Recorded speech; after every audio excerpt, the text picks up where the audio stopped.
बस इतनी ही बात हुई है और मैं बहुत ज़्यादा बातें करने नहीं। मेरा नेता हैं और जिनको नेता माना है, तो मुझे लगता है जब एक नेता को अपने घर के सबसे बड़े व्यक्ति करके आप सम्मान जब मान देते तो उनका आशीर्वाद लेना, ज़िंदगी में एक न्यू इनिंग की शुरुआत की है तो उनका आज आशीर्वाद लेने आई थी और अमरावती करों की तरफ से उनको ये विश्वास दिलाने आई थी कि अब की बार 400 पार जो मोदी जी का सपना है इस देश में और देश के लोगों का सपना है कि 400 पार इस बार मोदी जी के सपने को लेकर आगे बढ़ना है, वही 400 पार में एक अमरावती ज़रूर रहेगा और आशीर्वाद लिया उनका आज मैंने। जो चैलेंजेस है अमरावती में, उसमें एक जो पॉलिटिकल चैलेंज है आपके सामने, जो कैंडिडेट जो उन्होंने अभी एक इशारा कर दिया है, संकेत दिया है, आनंद रावत की एक बार फिर से वो आपके सामने खड़े होंगे, क्या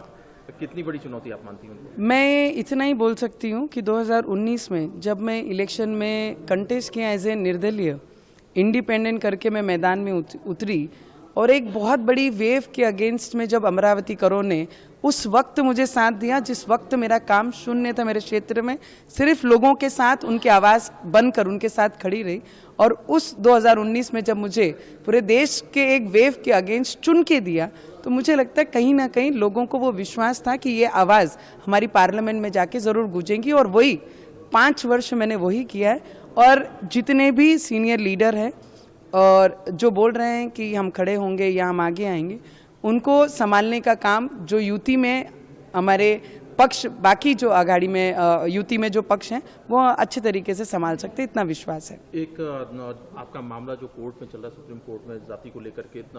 उसके बारे में आपका क्या कहना है? मैं इतना ही कह सकती हूँ कि जब हम as a member of parliament represent करते हैं, लॉ बनाते हैं, तो लॉ बनाते बनाते उसके बहुत सारे नियम और कायदे होते हैं। एक आधा विषय प्रलंबित हो अगर कोर्ट में तो उसके ऊपर किसी भी नागरिक ने भाष्य नहीं करना चाहिए, यही मुझे नियम पता है और जब रिजल्ट आएगा उसकी वेट आप भी करिए और मैं भी करूंगी और जो भी आएगा उसका स्वागत सभी करेंगे। अच्छा मैम, एक चीज़ और है, जब आपकी एंट्री भाजपा में हुई तो उस तरह से नहीं हुई कि बिल्कुल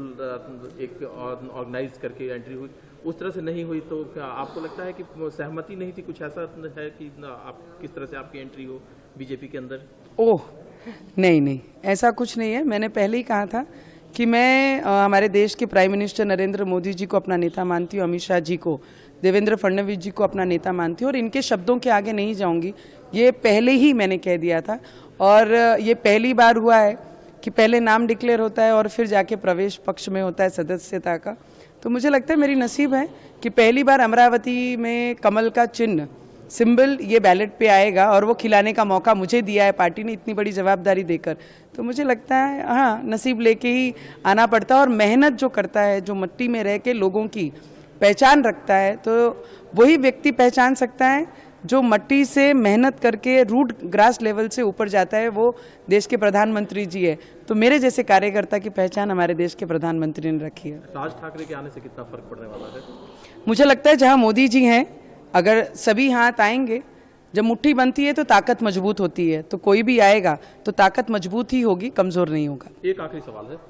इंडिया अलायंस की एक रैली होने वाली है, उसमें शरद पवार जी, उद्धव ठाकरे सब लोग शामिल होंगे। आपको लगता है कि ये रैली कुछ असर छोड़ेगी, क्योंकि उसी दिन प्रधानमंत्री जी की भी रैली मेरठ में है? मुझे लगता है पिछले 1-1.5 सालों में, 2 सालों में अगर कुछ असर नहीं छोड़ पाई और ये 15-20 दिनों में या 1 महीने में उनका कोई असर नहीं दिखेगा। और उद्धव ठाकरे जी की बात जहाँ तक रही, जो खुद का परिवार नहीं बचा सके, खुद के परिवार को ये विश्वास नहीं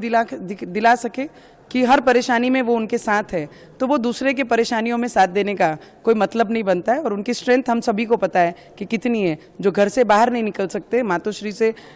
कदम बाहर नहीं रख सकते, धूप में 2 घंटा खड़े नहीं रख सकते, वो आम लोगों की आवाज़ भी पहचान नहीं सकते। Thank you.